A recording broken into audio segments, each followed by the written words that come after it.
In the deserts of the American Southwest, spadefoot toad tadpoles hatch in tiny oases.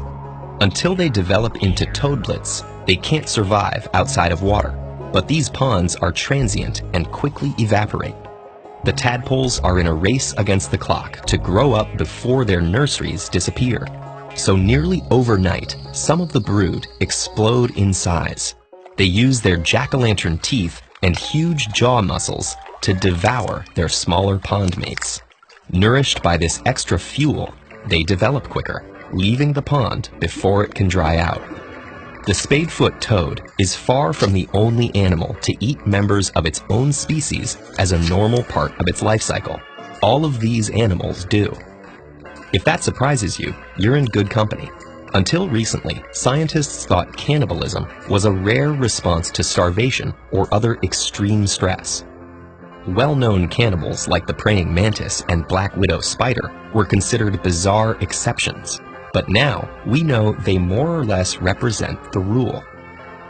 While it may seem counterproductive for members of the same species to eat each other, cannibalism can promote the survival of the species as a whole by reducing competition, culling the weak, and bolstering the strong. Some species, like the spadefoot toad, cannibalize in response to environmental pressures. Their situation is precarious, but cannibalism for them isn't a last-ditch attempt to avoid starvation. Rather, it's a way to more quickly outgrow a stage where they're especially vulnerable to predation or dangerous environmental conditions. Other species, including many fish, indiscriminately cannibalize each other during foraging behavior. Fish produce large numbers of tiny young, and adults exhibit about as much individual recognition of their offspring as humans do for a handful of raisins.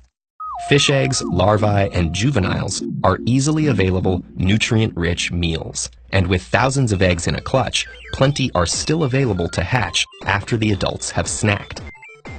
Baby fish aren't just at risk of being cannibalized by adults. Siblings eat each other too. Sand tiger shark eggs develop and hatch inside their mother's oviducts at different times. When the hatchlings run out of yolk from their own eggs, they eat the other eggs and hatchlings until one baby shark from each oviduct remains. When they emerge, the young sharks are well-nourished, experienced predators who stand a better chance of surviving. Even when they aren't consumed for nutrition, young animals are especially vulnerable to cannibalism.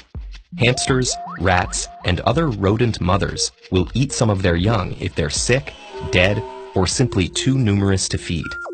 In other mammals, including bears and lions, males will kill offspring sired by another. That's because childless females become receptive to mating more quickly than if they were caring for a cub. Rather than waste nutritious meat, the males then eat the dead cubs. Meanwhile, cannibalism is less common in birds than in other groups, but certain species will eat diseased or dead hatchlings as a way of disposing of the bodies before they can attract maggots.